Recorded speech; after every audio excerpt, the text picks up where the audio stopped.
এসো এসো বন্ধুরা দলে দলে, ইমাম মাহমুদের পতাকা তলে। এসো এসো বন্ধুরা দলে দলে, ইমাম মাহমুদের পতাকা তলে।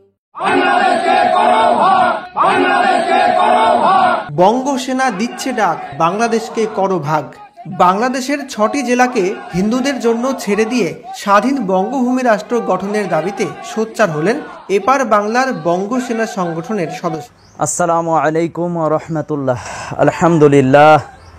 আলহামদুলিল্লাহ রাব্বিল আলামিন, ওয়াসসালাতু ওয়াসসালামু আলা রাসূলিহিল কারীম ওয়া আলা আলিহি ওয়া আসহাবিহি আজমাইন, আম্মা বা'দ। ফাআউযু বিল্লাহি মিনাশ শাইতানির রাজীম। বিসমিল্লাহির রহমানির রহিম। ইন্নাদ দীনা ইনদাল্লাহিল ইসলাম। কাছে ও দূরে, দেশে ও প্রবাসে, যে যেখান থেকে আমাদের আজকের আলোচনা শুনছেন ও দেখছেন, অনুষ্ঠানের শুরুতে আপনাদের সকলকে জানাচ্ছি আন্তরিক মোবারকবাদ, ধন্যবাদ। সম্মানিত দর্শক ও শ্রোতা, আমাদের আজকের আলোচনার বিষয়বস্তু হচ্ছে বাংলাদেশ ভেঙে আলাদা হিন্দুদের জন্য দেশ চাই। সাম্প্রতিক সময়ে এপার বাংলার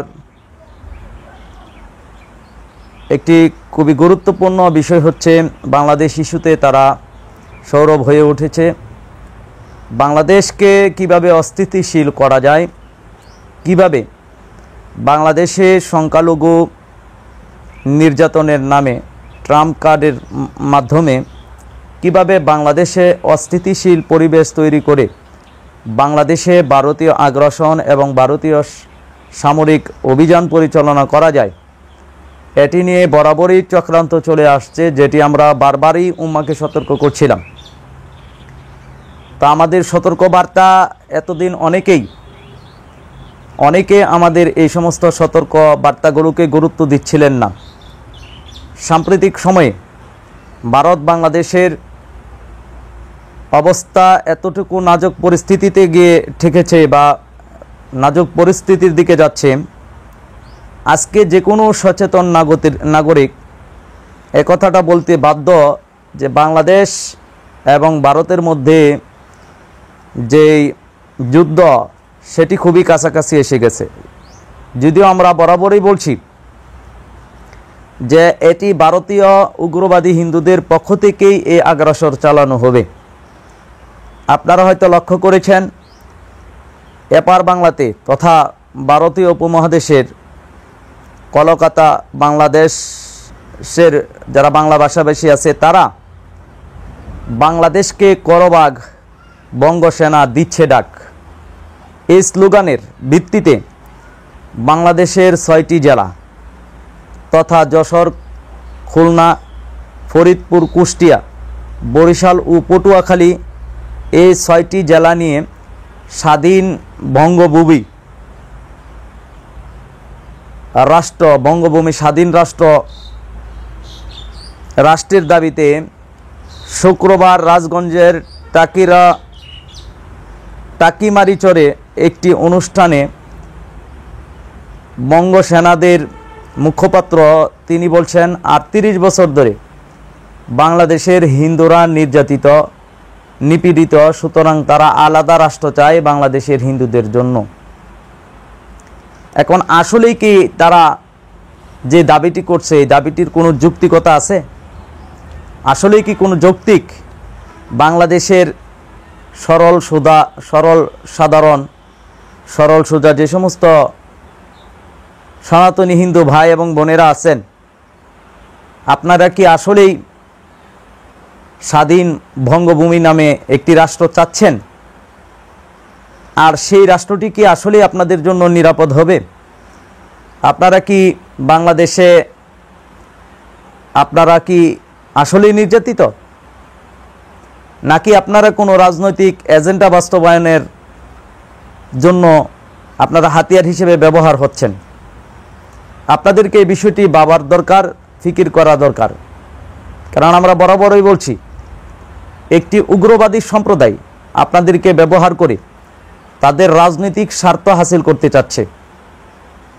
এক্ষেত্রে আপনারা সাধারণ মানুষ এই রাজনৈতিক উদ্দেশ্য বাস্তবায়নের হাতিয়ার হিসেবে ব্যবহৃত হয়ে নিজেদেরই ক্ষতি, নিজেদেরই ধ্বংস ডেকে আনবেন না। আপনারা সচেতন হন। আমরা আপনাদেরকে সচেতন করছি, আমরা আপনাদের শত্রু না। আমরা কখনোই সাধারণ হিন্দু জনতা সহ সাধারণ পার্টির বিরুদ্ধে আমাদের কোনোই অবস্থান নেই। আমরা জাস্ট সতর্কিত হচ্ছি এবং সতর্ক করছি। ভারতীয় যে আগ্রাসন, আল্লাহ রসুল সাল্লাল্লাহু আলাইহি সাল্লাম 1400 বছর পূর্বেই এই জাতিকে সতর্ক করেছেন। বিশেষ করে সাহল ইবনে সাদ রাদিয়াল্লাহু তাআলা আনহু থেকে বর্ণিত, তিনি বলেন আল্লাহ রসুল সাল্লাল্লাহু আলাইহি সাল্লাম বলেছেন, অচিরেই পূর্ব দিকে এক ফিতনার সৃষ্টি হবে তথা দ্বিতীয় কারবালা, আর তা হবে মুশরিকদের দ্বারা। হাদিসের অংশটি আবারও ভালো করে স্মরণ করুন, আবারও খেয়াল করুন। আল্লাহ রসুল সাল্লাল্লাহু আলাইহি সাল্লাম বলছেন, অচিরেই হিন্দুস্তানের পূর্ব দিকে মিম বালাদিল মাশরিকে মিনাল হিন্দি, হিন্দুস্তানের পূর্ব দিকে একটি ফিতনার সৃষ্টি হবে, আর সেই ফিতনাটা তৈরি করবে মুশরিকরা। আজকে দেখেন সেই ফিতনা কিন্তু তারা তৈরি অলরেডি করতেছে। আর মালাউন বাহিনী এবং মুনাফিক বাহিনী কর্তৃক তখন মুমিনদের একটি দল তাদের বিরুদ্ধে যুদ্ধ করবে, আর তাদের নেতৃত্ব দিবেন ইমাম মাহমুদ, তাদের পরিচালনা করবেন ইমাম মাহমুদ, যিনি আবার ইমাম মাহাদির আগমনের বার্তা নিয়ে পৃথিবীতে আসবেন। তারিখুল বাগদার 1229 নম্বর হাদিস। এই হাদিসে স্পষ্ট আল্লাহ রসুল সাল্লাল্লাহু আলাইহি সাল্লাম বলছেন, হিন্দুস্তানের মুশরিকরা একটি ফিতনার সৃষ্টি করবে। আর আজকে আমরা দেখতেছি তারা ফিতনা সৃষ্টি করছেন।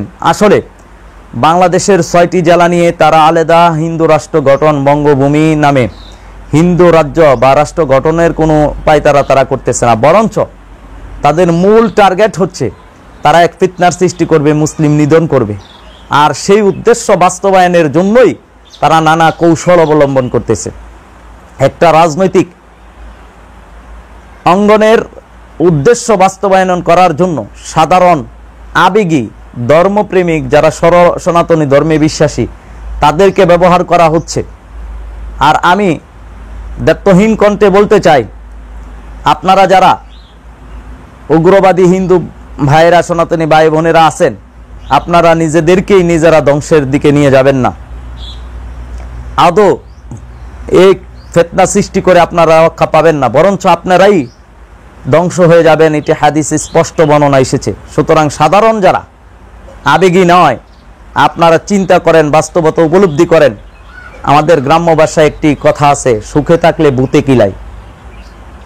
আপনারা সুখে আছেন তো বাংলাদেশে অনেক শান্তিতে আছেন, ভারতের হিন্দুরাও ভালো নেই, আপনারাও ভালো থাকবেন না। অখণ্ড ভারত তৈরি করে আপনারা মনে করছেন ভালো থাকবেন, আসলে আপনারা ভালো থাকবেন না।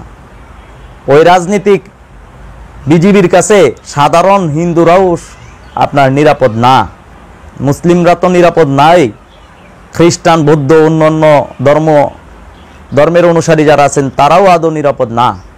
তারা শুধু তাদেরকেই নিয়েই রাজ্য তৈরি করতে চায়, রাষ্ট্র তৈরি করতে চায়।